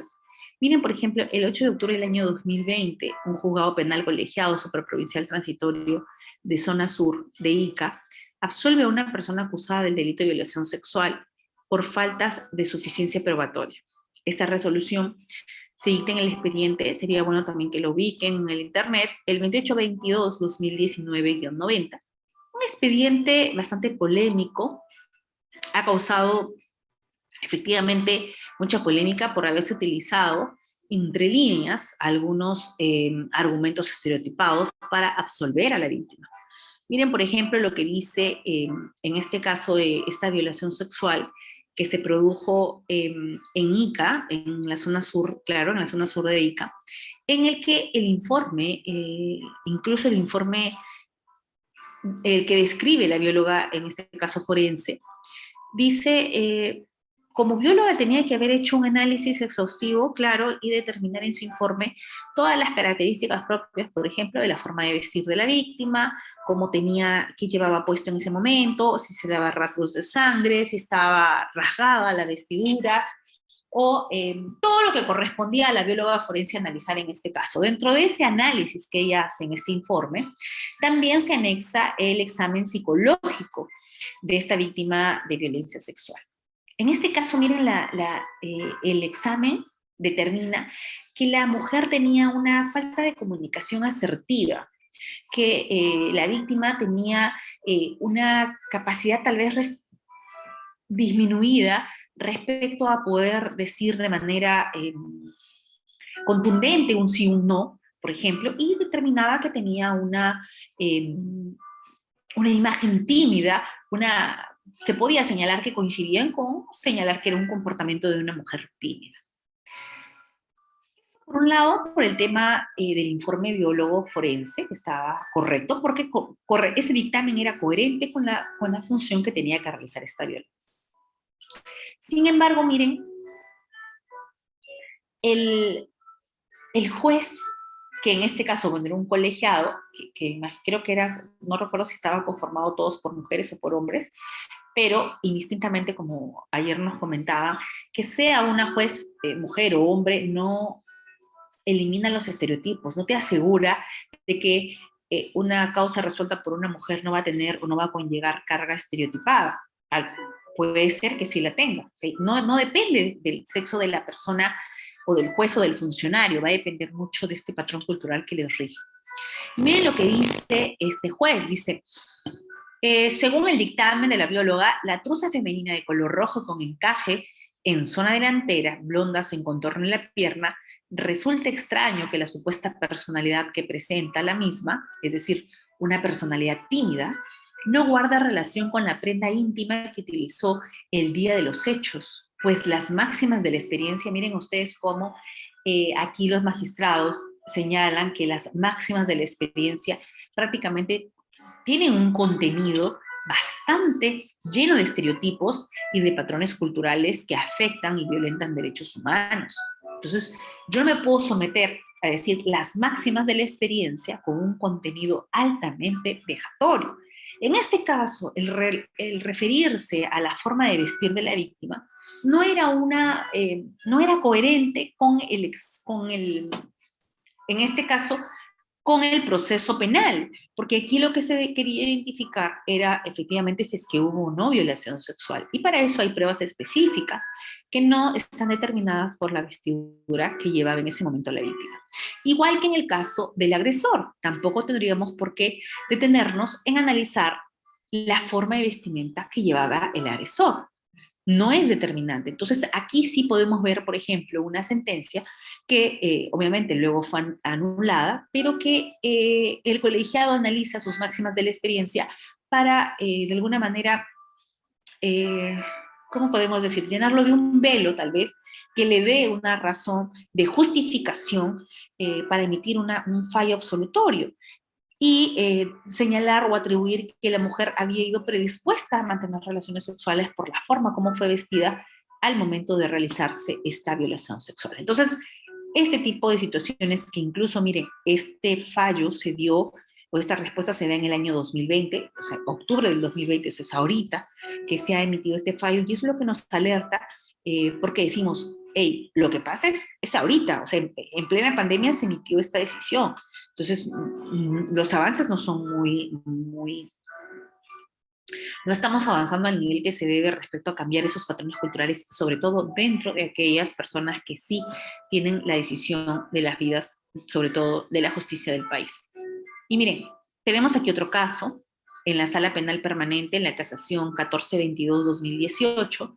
Aquí son algunas sentencias que tenían frases estereotipadas y que están cargadas justamente de ello.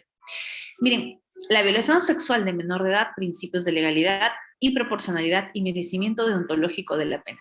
En este caso, se refería a una violación sexual también. Aquí les leo un ratito. Dice, las agresiones sexuales poseen un componente que implica, esto lo dice la sala misma, implica naturalmente la vejación, la humillación, el menosprecio para las víctimas, pues se vulnera un ámbito de la intimidad y libertad tan importante para las personas como es el de su sexualidad.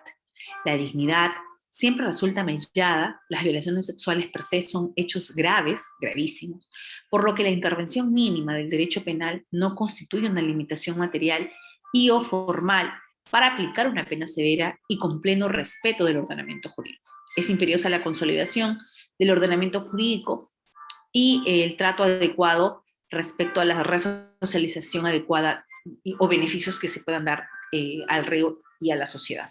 Y miren, en este caso en específico, el imputado no perpetró una, sino varias violaciones sexuales consumadas entre abril y julio del 2013, donde hubo una continuidad criminal. Así lo determina la Corte Suprema. Además, señala que la víctima de iniciales tal era su hijastra, vivieron juntos y entre ambos existió una diferencia etaria muy significativa de casi 35 años. Cuando realizaron estos actos vejatorios o estos actos violatorios, él tenía 44 años y ella tenía 9 años. Esta decisión, miren ustedes, en primera instancia se había dado ya por la cadena perpetua, sin embargo, en segunda instancia se reduce la pena. Entonces esto se va a casación y en casación es donde advierten justamente que no había existido ningún fundamento para reducir la pena, más aún si el código no establece aquella excepción, sobre todo en este caso específico, donde ha habido una reiterada violación sexual y que la diferencia etaria, y sobre todo, perdón, no tanto la diferencia, sino también porque se realizaba dentro de, en este caso, se realizaba entre un padrastro y su hijastra. Entonces, también es una sentencia importante que les estoy mostrando a ustedes, la pueden buscar. Y miren esta otra sentencia que ya más o menos les había comentado, el caso Azul Rojas Marín, donde la Corte Interamericana de Derechos Humanos responsabiliza al Estado justamente por estos actos que se habían realizado sobre este integrante de la población LGTBIQ, en el que se le genera responsabilidad al Estado por discriminación y por no adoptar disposiciones de derecho interno para eliminar o erradicar esta discriminación. Y de alguna manera se visibiliza la tortura a la que se sometió a Azul Rojas Marín como integrante de la comunidad LGTBIQ, en el que no se le aceptó incluso la denuncia en una primera etapa, en el que se negaron a recepcionar esa denuncia policial y que fue producto de actos de tortura, ¿no? A ver, vamos a ver acá. Ahora quiero regresar, vamos a hablar ya un poco de cómo es el proceso en sí del tema de violencia. Esto es más o menos el ámbito respecto a cómo se utilizan algunas frases estereotipadas todavía y cómo lo vemos y lo encontramos, y que eso es parte de una violencia institucional que se manifiesta en el quehacer judicial diario. Miren, el texto único ordenado de la ley anterior, ley que ya no está vigente, con la 26260, es importante igual mencionarlo rapidito porque igual debemos más o menos comparar con el procedimiento actual. Miren, antes el tema de la denuncia policial, ¿no? Se daba una denuncia policial, más o menos aproximadamente en unos 15 días se daba esa intervención de la Fiscalía de Familia, se iniciaba una investigación a nivel fiscal donde te daba la oportunidad que el Ministerio Público dicte la medida de protección. Miren, ahora ya es a nivel policial, el juez es el que dicta la medida de protección, pero con la ley anterior se podía que el fiscal dicte esa medida de protección y el fiscal podía archivar el caso y eh, ya se establecía una demanda por violencia familiar, pasaba al Poder Judicial. Pero se daba como un proceso único, y eso es lo que llevó al final a que prácticamente se deje de lado o se deje sin efecto este texto único ordenado de la 26260, porque se trabajaba como un proceso único, en el que era la fiscalía la que debía acreditar esa violencia y que era muy difícil a veces, sobre todo cuando no tenemos ese bagaje probatorio, por ejemplo, a nivel de a nivel de una violencia doméstica. Una violencia doméstica en la que es muchas veces difícil de obtener información respecto o pruebas específicas que puedan determinar ellos. Entonces, aquí establecer esa responsabilidad al, a la fiscalía prácticamente determinaba muchas veces que esos procesos concluyan. Las deficiencias que se daban, por ejemplo, era que esos procesos duraban tanto para fijar una audiencia en la que incluso el agraviado ya llegaba a tener, en el caso de que eran menores, alcanzaban ya la mayoría de edad, ¿no? O también ese rechazo, o las parejas se podían reconciliar, por decirlo así, y esos temas de violencia eran totalmente archivados. Entonces, no funcionó. Miren, hubo un procedimiento también vigente, incluso antes de la modificación del 2015 y 2016, de la 30364. Este fue antes de que se dé el texto único ordenado, ojo, ¿ya?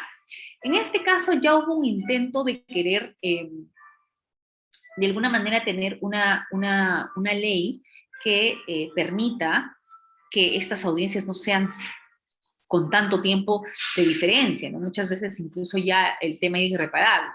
Pero aquí el problema que se dio antes de la modificación, y que esto se llevó incluso al pleno regional, era que a nivel fiscal se tenía que archivar o el juez absolver, en algunos casos el juez penal y el juez de familia. Cuando sucedía esto, lo que hacía era un efecto dominó en él, y el juez de familia decía, yo archivo el caso porque el proceso penal ya terminó y el proceso penal ha determinado la inocencia del agresor y del supuesto agresor, entonces esa medida de protección va a quedar sin efecto.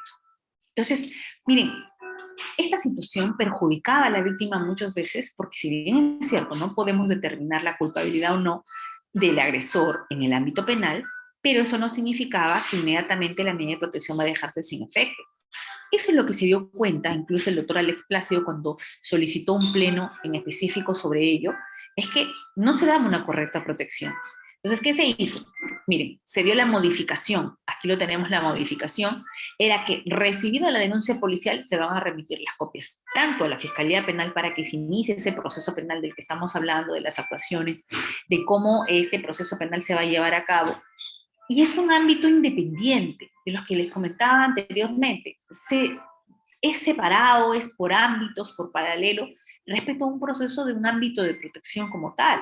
Entonces, aquí miren, independientemente que el proceso penal avance, es el juzgado de familia, el juzgado en específico, en las zonas en las que sí existe un juzgado de violencia contra la mujer y los integrantes del grupo familiar como subespecialidad, que es una tendencia, ojo, en el que se están creando más módulos de violencia contra las mujeres, contra la violencia dirigida hacia las mujeres, que saludo de alguna forma de que se genere esta conversión. Ojo, porque no se están creando nuevos, sino se están convirtiendo. Estamos quitando algunos juegos de familia para convertirlos en juegos de violencia.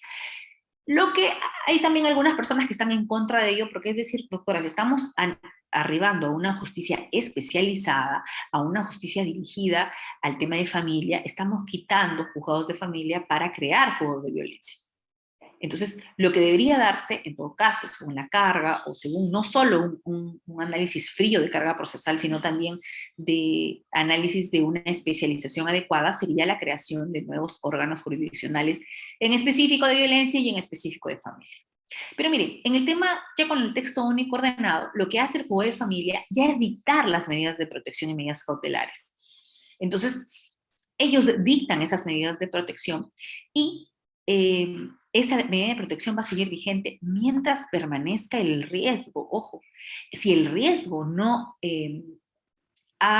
se ha eliminado o ha desaparecido, la medida de protección va a continuar, independientemente que en el ámbito penal se haya declarado la inocencia, se haya dado la absoluta, claro, se haya determinado la inocencia o la no culpabilidad del supuesto agresor. Y ustedes dirán, y aquí es el espacio en el que la mayoría de abogados dan el grito al cielo y dicen, doctora, ¿cómo es posible, si incluso fue una denuncia calumniosa o fue una denuncia en la que no existió o no me dio violencia, y eso se probó en el ámbito penal, cómo me va a decir usted que la medida de protección que fue dictada va a continuar vigente?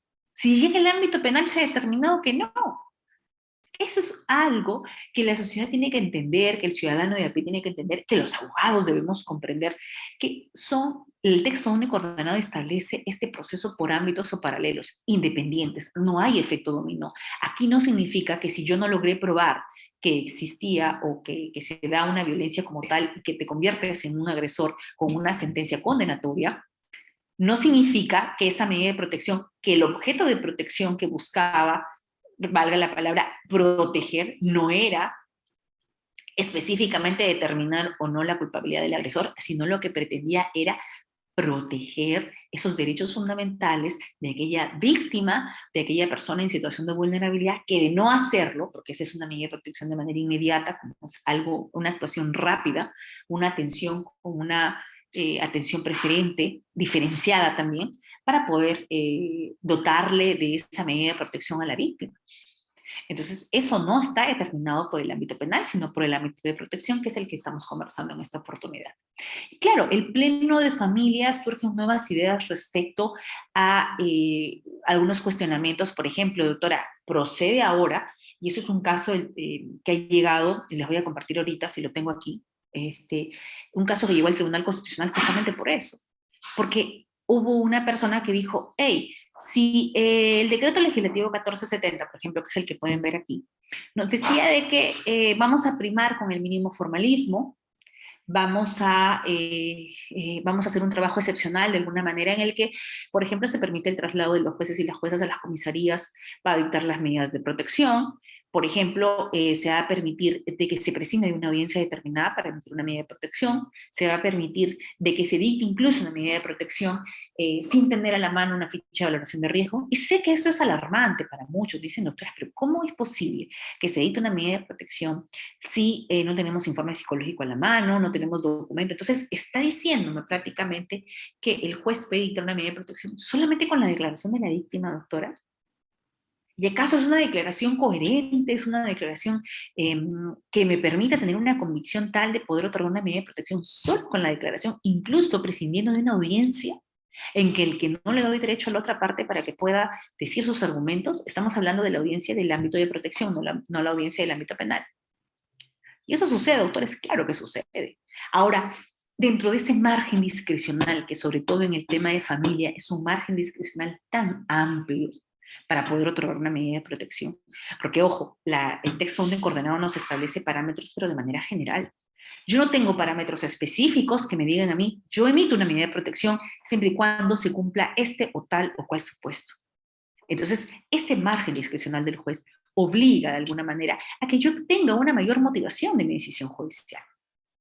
Si yo no cumplo con ese marco motivacional, entonces prácticamente estoy nulificando mi resolución. Y eso puede ser advertido por el abogado e interponer los recursos correspondientes. Pero aquí surge la otra pregunta y dirán, doctora, pero entre que apelo esa medida de protección, yo conozco muchos abogados que me dicen, doctora, ¿para qué voy a apelar una medida de protección si sigue la misma línea? La sala tiene una tendencia a confirmar esas medidas de protección. Entonces es un gasto o un recurso, mejor me espero al ámbito penal, porque el que va a determinar es el ámbito penal, en la que voy a poder ahí sí tener mi espacio probatorio para poder, que se pueda verificar que en realidad yo no fui, que incluso pude ser hasta la víctima, no soy el agresor.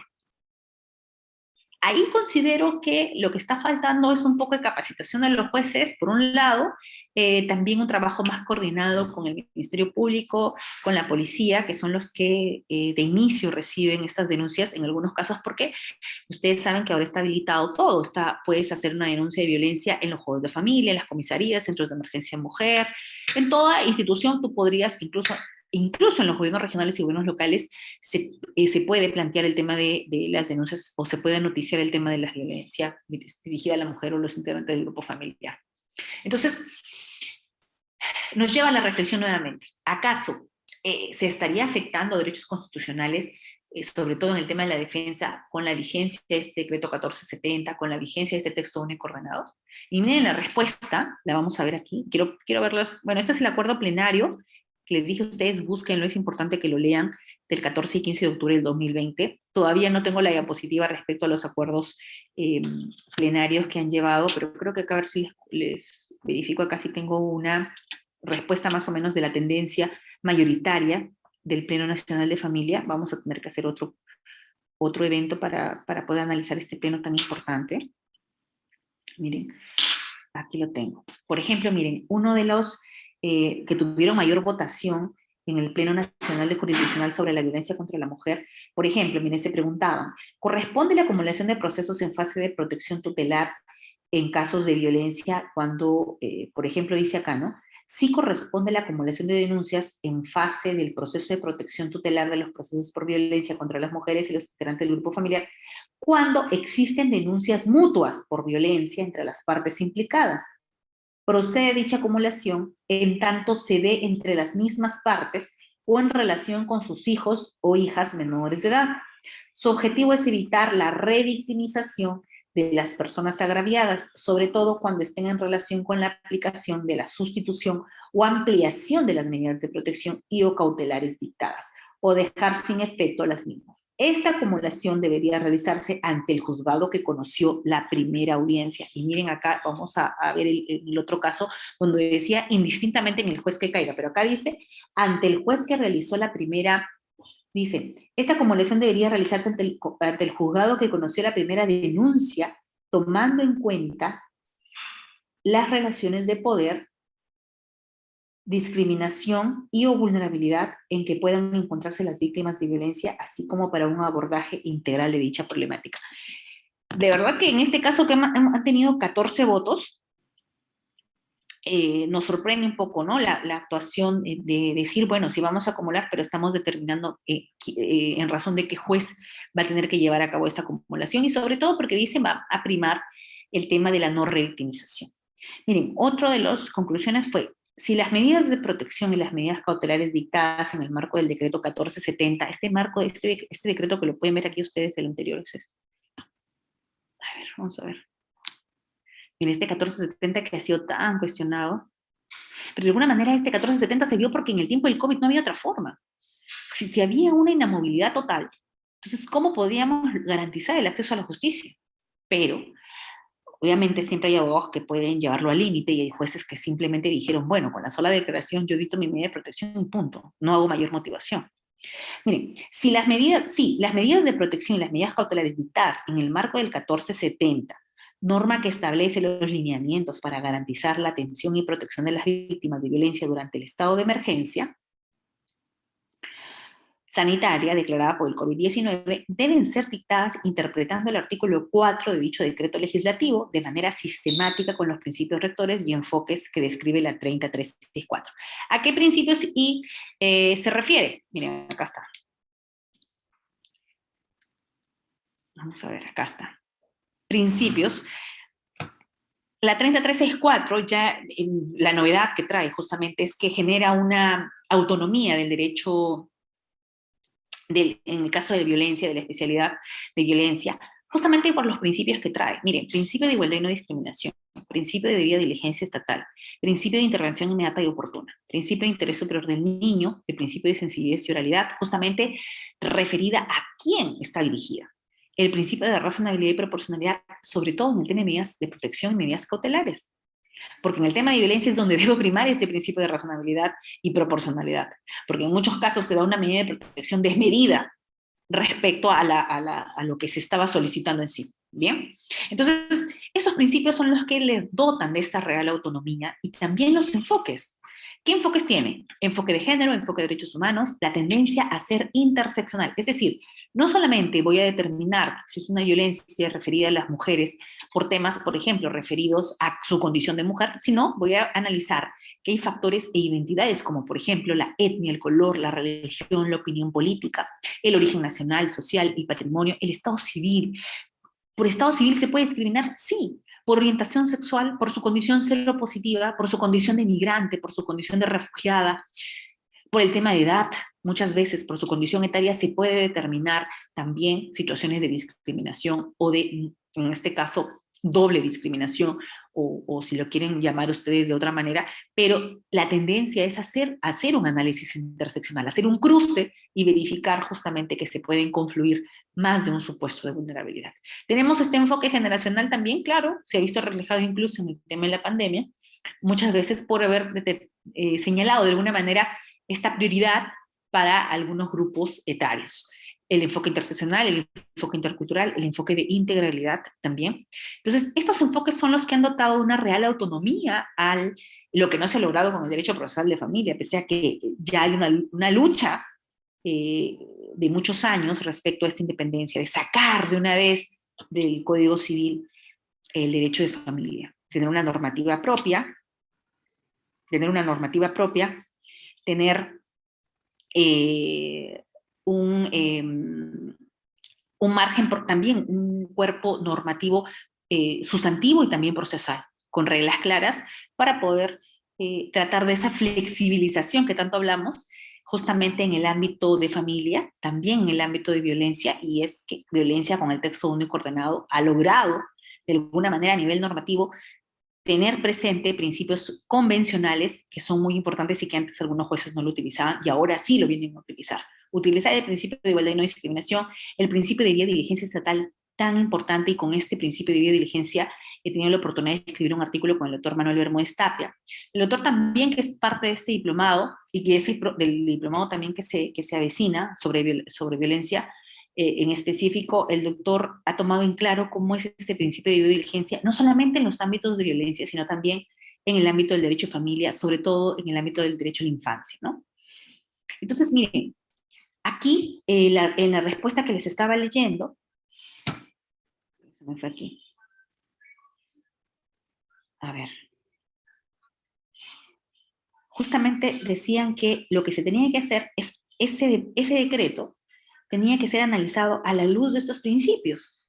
Deben ser se deben interpretar respecto a los principios rectores y enfoques que describen la 30364. Por lo tanto, de manera excepcional, y en caso de dudas sobre la verosimilitud del hecho de violencia, debe recabar otros medios probatorios de ser necesarios, incluso puede convocarse a una audiencia virtual con la agraviada para que en el marco de la inmediatez digital pueda recabar más elementos que permitan determinar la verosimilitud del hecho y dictar las medidas de protección. Mira, aquí cómo cambia, porque la otra postura era que no debe realizarse audiencias ni recabarse más pruebas que las que se encuentran en el expediente. Ojo, miren, aquí dice que incluso hay dos grupos. Unos que dicen, sí, necesitamos que se dicten las medidas de protección con el decreto 1470, pero nos dice, ojo, hay que analizar si se necesita la audiencia o no se necesita esa audiencia. Hay muchos cuestionamientos, sobre todo porque ya pasamos esa primera etapa durante el proceso de COVID, de la primera etapa de la emergencia. Entonces, nos conviene hacer un análisis de esa tendencia, porque los jueces tampoco la tienen clara, y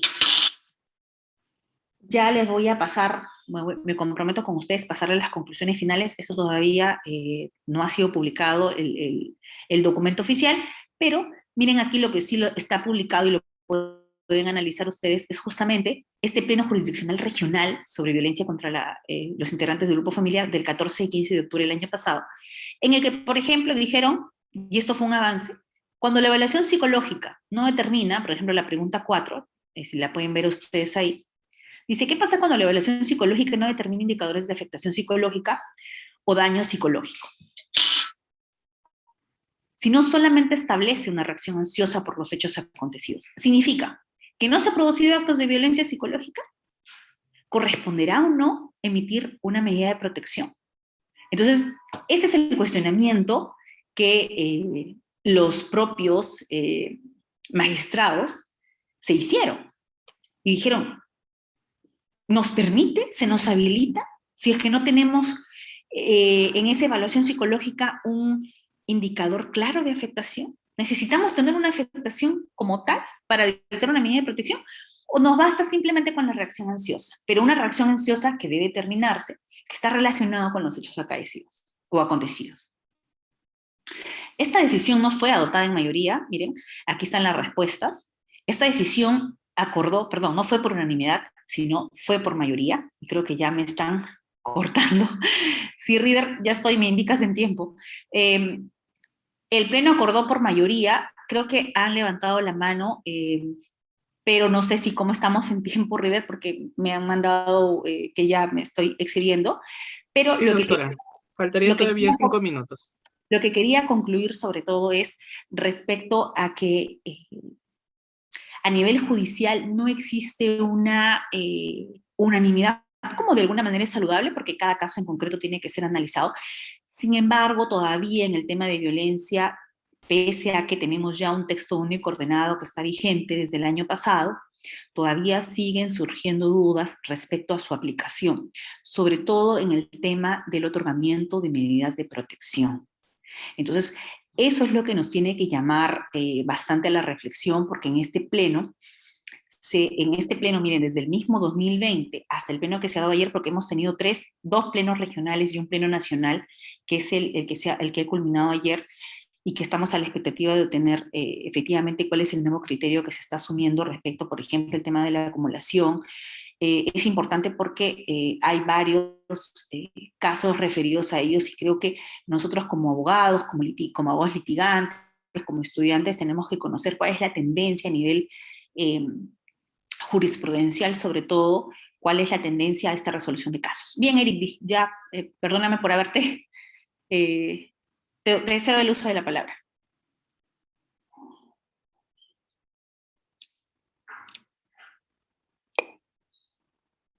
Está activo su audio, doctor. Buenas noches, doctora. Buenas noches a todos. Gracias, doctora, por la ponencia. Tengo anotado algunos puntos, pero no quiero olvidarme justo al último que ha mencionado respecto a la pregunta 4. Para mí, ¿no? Considero que un análisis o una pericia psicológica que determine solamente una pequeña ansiedad hacia la víctima agraviada no puede ser materia, digamos, de exclusión para que se determine una negativa a la protección. Ahí es más que evidente, ¿no? No se puede determinar solamente por eso, o tampoco si no se determina. Eric, sorry que te corte, discúlpame. Este pleno es respecto a las medidas de protección. El hecho de que con la reacción ansiosa se pueda dictar una medida de protección, no el tema de lo que tú me dices es responsabilidad penal. Por eso les había explicado que son dos ámbitos diferentes y que quisiera que eso lo tengamos clarito. ¿Bien? Sí, doctora. O sea, el tema Bueno, de la reacción ansiosa no te va a llevar a la cárcel, porque eso lo va a determinar el ámbito penal, y lo que estamos refiriéndonos es al ámbito de protección. Por eso me refería de que a la medida de protección más que nada, ¿no? Más que nada sobre eso. Pero ya, y yendo a la pregunta más que nada de fondo que quería hacerle, era referente a que usted comentó ya hace varios minutos, de que América Latina tiene pues el mayor número de feminicidios o el mayor número de datos con respecto a la vulneración a las mujeres. Bueno, en ese aspecto sabemos que acá en el Perú pues creo que somos los pioneros en Sudamérica de Bueno, maltrato entre contra Sudamérica sí, pero en todo Centroamérica, unido, toda América Latina, México es el más elevado. México. Bueno, en Sudamérica sabemos que el Perú siempre Claro, por sale eso te digo, en Sudamérica primera, como tal, pero todo lo que es claro, el informe que hace la Comisión Interamericana de Derechos Humanos, el 2020, es de América Latina y el sí, Caribe, ¿no? América Latina, exacto. Ya, doctora, entonces referente a ello, nosotros sabemos que en el Perú, pues, existe una idiosincrasia regional que impide mucho el conocimiento de las buenas prácticas y las buenas costumbres o la cultura que conlleve a una educación eh, con respecto a justamente a evitar que en el futuro estas personas cometan este ilícito penal, cometan este crimen, ¿no? Eh, y también se ve que también justamente en la familia, en la propia familia, los hijos repiten ven digamos, la violencia familiar y crecen con esa actitud y piensan que eso es normal, piensan Está que es normal. normalizado. El comportamiento de El violencia está comportamiento, normalizado. exactamente, se normaliza, ellos piensan que es normal golpearle a la mujer, y después termina matándola. Entonces, Y no digamos, solamente golpearla de manera física, porque la violencia ahora es psicológica, estructural, institucional. sí, claro. Entonces, en base a ello y en base a lo que sabemos, por lo Doctor Eric, disculpe la molestia, pero necesitamos que sea la pregunta puntual, siendo que ya tenemos ponencia en estos momentos. Doctora, bueno, de nuestra parte como Uriápolis, estamos totalmente agradecidos por su cátedra. Tenemos en estos momentos una clase, ¿sí? Con el psicólogo Víctor Ernesto Ramos Zavala y la doctora Diana Paola. Eric, discúlpame, River. Eric, Sí, te doctor. puedo brindar mi correo o también mi red social. Al interno podemos seguir conversando respecto a la duda que tengas pendiente. Es importante, yo quisiera que los alumnos despejen todas las dudas y sobre todo aquellos que trabajan en espacios tipo gobiernos regionales, centro de emergencia mujer, gobiernos locales, para poder justamente a partir de ello implementar nuevas políticas que permitan realmente disminuir, erradicar y eliminar todos estos tipos de situaciones estereotipadas, por decirlo así. Así que, Eric, me puedes seguir como Tania Carolina Bocanegra Risco en el Facebook, o si no también mi correo Gmail, que es tbocanegra63@gmail.com. Agradecerles, chicos, por la invitación. Los veo pronto, los veo en diciembre, finales de diciembre, los veo en enero también, en febrero nuevamente nos vemos. Voy a traer para ello ya el tema casuístico. Hoy estamos iniciando, tenemos otra clase también a finales de diciembre. Muchísimas gracias por su atención. Gracias, Rider. Buenas noches.